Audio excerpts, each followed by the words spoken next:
Когда у этой женщины родился 17-й ребенок, ее муж не смог этого вынести и бросил ее. 20 лет спустя он пережил самое сильное потрясение в своей жизни. Кристина была трудолюбивой женщиной. С детства она любила готовить, а когда наступило время, чтобы найти работу, она устроилась в пиццерию. Кристине нравилось там работать. Она начинала с того, что помогала готовить, накрывала на стол и мыла посуду, но к своему 22-летию стала шеф-поваром и готовила все виды пиццы, которые нравились людям. Ресторан получал потрясающие отзывы, а владельцы чувствовали себя так, словно выиграли в лотерею, найдя ее. Но в свободное от работы время Кристина была занята своими детьми. У нее был муж, мужчина по имени Андрей, и 3 детей. Они планировали завести еще детей, но, к сожалению, у природы были на них другие планы, и они не смогли зачать естественным путем. Именно тогда они начали задумываться о суррогатном материнстве, которое практикуется во многих странах мира и считается вполне нормальным. Но количество детей, которых Кристина и Андрей начали рожать, было совсем ненормальным. У Андрея была хорошо оплачиваемая работа, поэтому они могли позволить себе большой дом и комфортную жизнь. Днем он работал, а вечером возвращался домой и заботился о детях, которых теперь было 8. По вечерам Кристина уходила на работу и возвращалась домой только под утро. Часто супруги почти не виделись, только чтобы передать детей и коротко поговорить о них. Это начало становиться небольшой проблемой в их отношениях. Тем не менее, у Кристины и Андрея были прекрасные отношения, и они поклялись приложить больше усилий, чтобы не потушить искру их любви. Они оба сократили количество рабочих часов и стали проводить больше времени друг с другом. Именно в этот момент они поняли, что действительно любят быть родителями и получают удовольствие от воспитания своих 8 детей. Вот почему они решили увеличить число детей в семье с помощью суррогатного материнства. Кристина не чувствовала, что она что-то упускает из-за того, что родила неестественным путем. На самом деле, она чувствовала, что может предложить им больше, поскольку была готова к этому с самого первого дня. Таким образом, в течение следующих нескольких лет к их семейству прибавилось еще 6 малышей, в результате чего общее число достигло 14. Рождение такого количества детей – это тяжелое испытание для любого человека, и, опять же, отношения Кристины и Андрея были очень напряженными. Они наняли нескольких постоянных нянь, чтобы облегчить их бремя. Но работа родителей с 14 детьми начала давать о себе знать, особенно у Андрея. Когда его жена спросила, не стоит ли им добавить в семью еще нескольких детей, он отказался. Счастье заключалось в том, чтобы иметь большую семью, а он уже начинал чувствовать себя несчастным. Тем не менее, он согласился и благословил Кристину на рождение еще 3 детей, в результате чего общее число детей достигло 17. Стоимость воспитания такого количества детей была ошеломляющей. Кристина и Андрей тратили от 3 до 4 тысяч фунтов стерлингов в неделю только на самое необходимое для всех детей, и это еще до того, как они заплатили нескольким няням, которые им помогали. Помимо финансового аспекта, было трудно найти время, чтобы должным образом растить их и проводить время со всеми. Андрей сказал, что Кристине следует уволиться с работы и присмотреть за малышами, пока он будет работать и приносить деньги. В конце концов, они смогли бы выжить только на его зарплату. Так Кристина и поступила.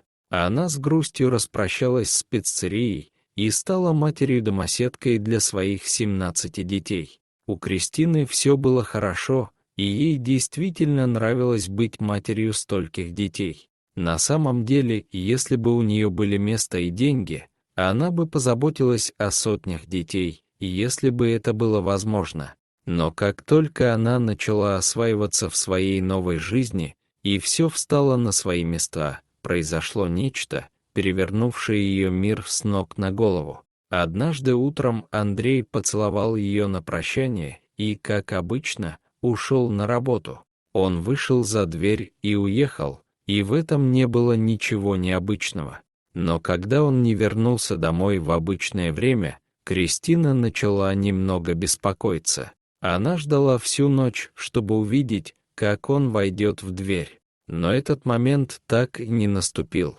Вскоре после полуночи ей позвонили по телефону. Это был Андрей. И когда он начал говорить, Кристина почувствовала, что ее сердце разрывается на части, а глаза наполняются слезами. Оказалось, что Андрей больше не любит ее и что он где-то далеко, где она никогда его не найдет. Он был не в состоянии справиться с 17 детьми. И хотя поначалу он верил, что большая семья сделает его счастливым, правда заключалась в том, что он был несчастен.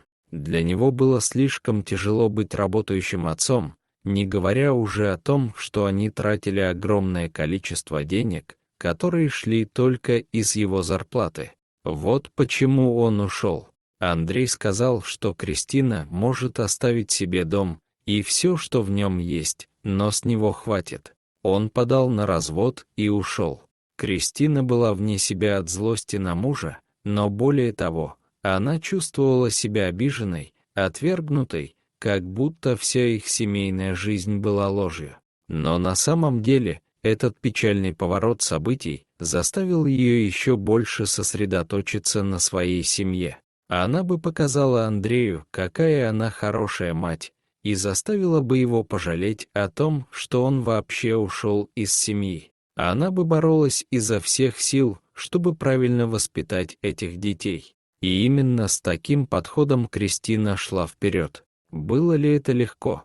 Конечно же, нет. Наличие 17 детей, бегающих по дому, определенно было стрессовой ситуацией, но каким-то образом ей удалось правильно воспитать каждого из них и обеспечить их любовью и вниманием. К счастью, у нее были помощники. Одна няня оставалась рядом с ней и помогала ей растить детей, и медленно, но верно, все стало налаживаться.